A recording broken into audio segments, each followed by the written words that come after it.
Hello children, welcome back to your channel study with Poonam ma'am. तो class 6 बेटा जी हम chapter 12 ratio and proportion में थे और आज हम स्टार्ट करेंगे एक्सरसाइज 12.2। तो इसके पहले जो एक्सरसाइज थी उसमें हमने रेशो के बारे में पढ़ा था। आज हम पढ़ेंगे प्रोपोर्शन। तो प्रोपोर्शन क्या होता है पहले थोड़ा सा हम उसे समझ लेते हैं। क्या होता है बेटा, if two ratios are equal then we can say that they are in proportion. अब कैसे टू रेशोज, जैसे हम मान लीजिए कोई नंबर है ABCD, ठीक है। अब ये रेशो कब होंगे, जब ये फर्स्ट टू जो है टर्म्स और लास्ट टू टर्म्स यानी कि A/B और ये C/D, ये 1 रेशो हो गया, ये 2 रेशो हो गया। ये दोनों रेशो अगर इक्वल हैं तो हमारी जो गिवन नंबर्स होते हैं हम उनको कह सकते हैं कि दे आर इन प्रोपोर्शन, ठीक है। इनको हम इक्वल टू के इसमें भी लिख सकते हैं और इस तरह से भी आपको लिखे हुए मिल जाएंगे। इस तरह से ये 4 बिंदियां, इसको है ना। अब इसको हम कैसे पढ़ते हैं, A is to B, ठीक है। A is to B as C is to D, clear. तो ये जो नंबर हैं ABCD, इनको हम फर्स्ट, सेकेंड, थर्ड, फोर्थ इस तरह से टर्म भी यूज कर सकते हैं कि first term, second term, third term, fourth term, ये प्रोपोर्शन है। अच्छा, अब जो ये फर्स्ट टर्म होती है और ये फोर्थ टर्म यानी फर्स्ट और लास्ट टर्म जो होती है A और D, इसको हम कहते हैं एक्सट्रीम टर्म, ठीक है। AD यानी फर्स्ट एंड फोर्थ टर्म जो होती है उसे हम क्या कह सकते हैं, क्या कहते हैं, एक्सट्रीम टर्म, TERMS, ठीक है। एक्सट्रीम टर्म्स कहते हैं। आ गया समझ में, एक्सट्रीम टर्म। और जो ये सेकेंड और थर्ड यानी हमारी बची क्या, B और C, second and third term, ये क्या कहलाती है, मिडिल या फिर और मीन टर्म्स, ठीक है। मिडिल टर्म्स या मीन टर्म्स कहलाती है। अब आप जानते हैं रेशो हम कैसे निकालते थे, A/B इज इक्वल टू, ये हमारा रेशो है, इसी को हम A/B भी लिख देते थे, है ना। ऐसे करते थे, इसको लोएस्ट टर्म में करके निकालते थे और हमारा ये आ गया। अब इसको हम और कैसे लिख सकते हैं, A/B is equal to C/D। अगर ये इस तरह से लिखा हुआ है, ये इक्वल है, तो इसका मतलब है ये प्रोपोर्शन में है। अब प्रोपोर्शन में आंसर तो दे दिया कि आपको प्रोपोर्शन फाइंड करना है इस तरह से, लेकिन क्या वो प्रोपोर्शन है कि नहीं है, एक तो हम इस तरह से निकाल सकते हैं, दूसरा इसका क्रॉस मल्टीप्लिकेशन करके भी निकाल सकते हैं। A multiply D and B multiply C, it means first, fourth, third, second और थर्ड, यानी कि product PRODUCT, product of extreme terms is equal to products of middle या मीन टर्म्स। अगर इनके प्रोडक्ट्स इक्वल हैं तो हमारा क्वेश्चन जो होगा वो प्रोपोर्शन में होगा, clear.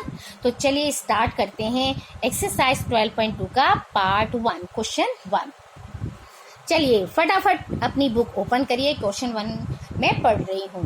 Determine if the following are in proportion. देखिए आ गया, आपको फाइंड करना है कि जो ये गिवन नंबर्स हैं ये प्रोपोर्शन में हैं या नहीं है। फर्स्ट क्वेश्चन यानी पार्ट ए में दोनों तरीके से करके बताऊंगी। अब पार्ट 2 से आप फिर देख लीजिएगा, जो आपको सबसे इजी और बेस्ट लगे वैसे कर लीजिए। हियर सॉल्यूशन, हियर ए आप ऐसे ही लिखेंगे हर क्वेश्चन में, B equal to C equal to and D equal to 120। अब पहले हम रेशियो से फाइंड कर लेते हैं, है ना। ए अपॉन बी यानी 15 अपॉन 45 डिवाइड बाई 5, 5 3 ज़ा 5, 9 ज़ा 45। फिर से हम 3 से करेंगे, 3 1 ज़ा और 3 3 ज़ा।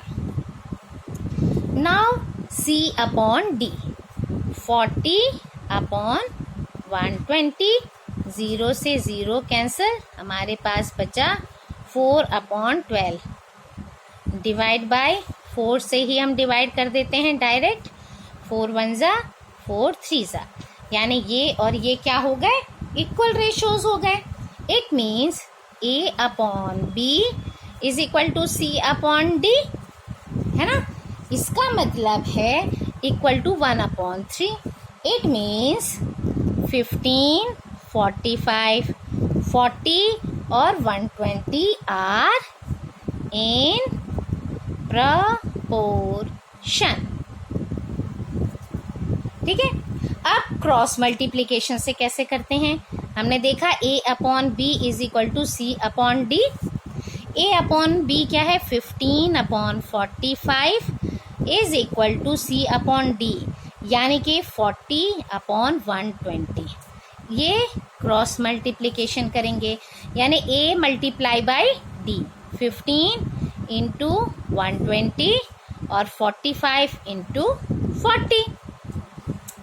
अब 0, 12 5 ज़ा 60, 12 1 ज़ा 12 और 6 18, ये 0 4 5 ज़ा 20, 4 4 ज़ा 16, 17 18, ये दोनों क्या हो गए, इक्वल हो गए। So we can write 15, 45, 40, 120 are in proportion.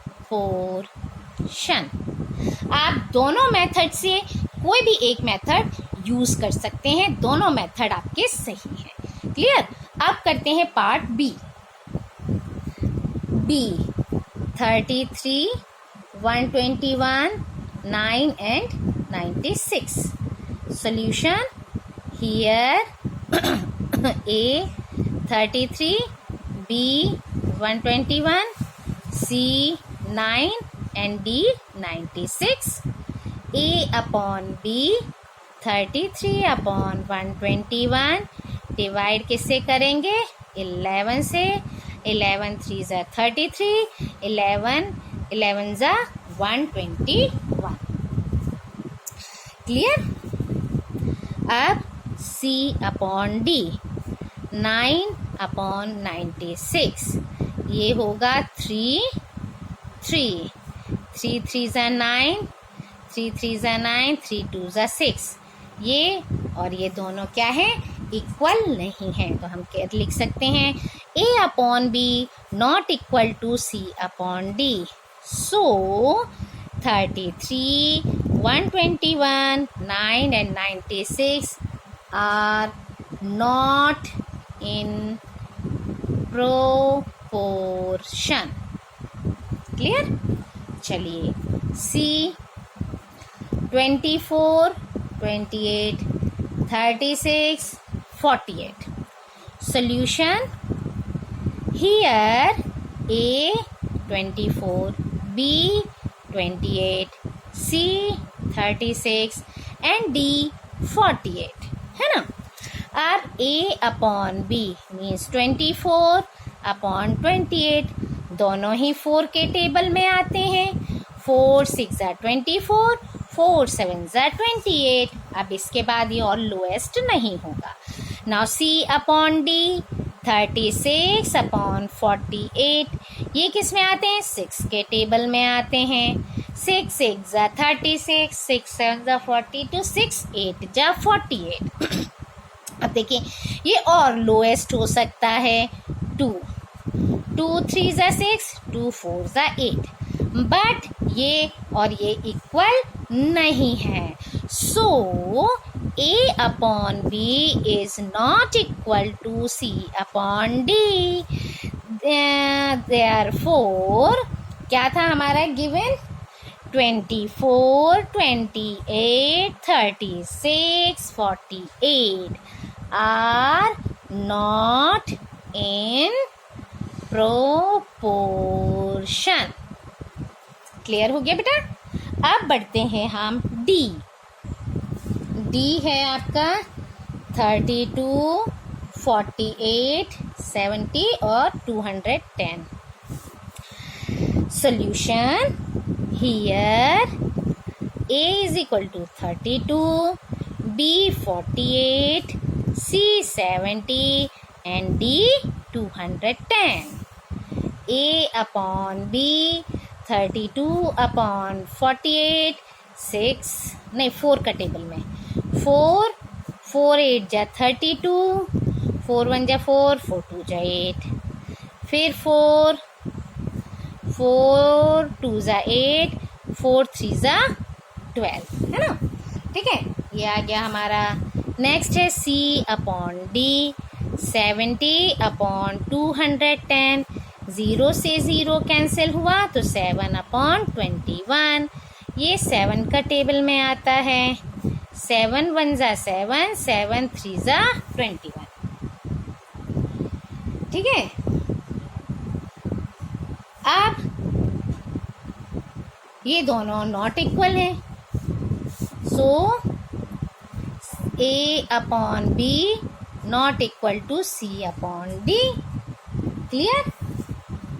Therefore 32, 48, 70, 210 are not in proportion. ठीक है, क्लियर? नाउ ई पार्ट है आपका 4, 6, 8, 12. Solution here: A 4, B 6, C 8, D 12. Okay, अच्छा, A upon B 4 upon 6 divide by 2, 2 2 जा 4, 2 3 जा 6, C upon D 8 upon 12, 4 का table 4 4 2 जा 8, 4 3 जा 12, both are same. A upon B is equal to C upon D.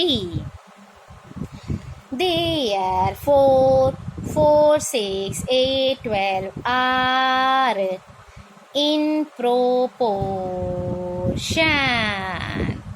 Clear?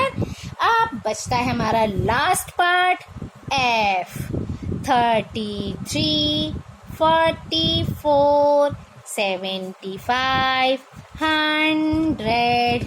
Solution here: A equal to 33, B equal to 44, C equal to 75 और D हो गया हमारा 100.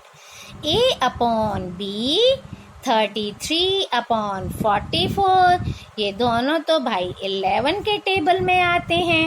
11 3 जा 11 4 जा, very good. Now C upon D 75 upon 100, इसको हम 5 से divide करते हैं। 5 1 जा 5, 5 5 जा 25, 5 2 जा 10, okay.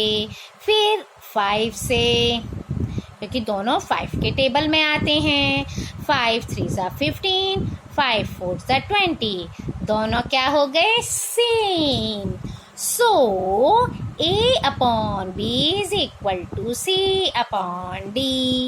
Therefore 33, 44, 75 and 100 are in proportion. Clear? तो बेटा जी क्वेश्चन नंबर 1 हो गया यहाँ पर solve. Thank you. Like share and subscribe my channel.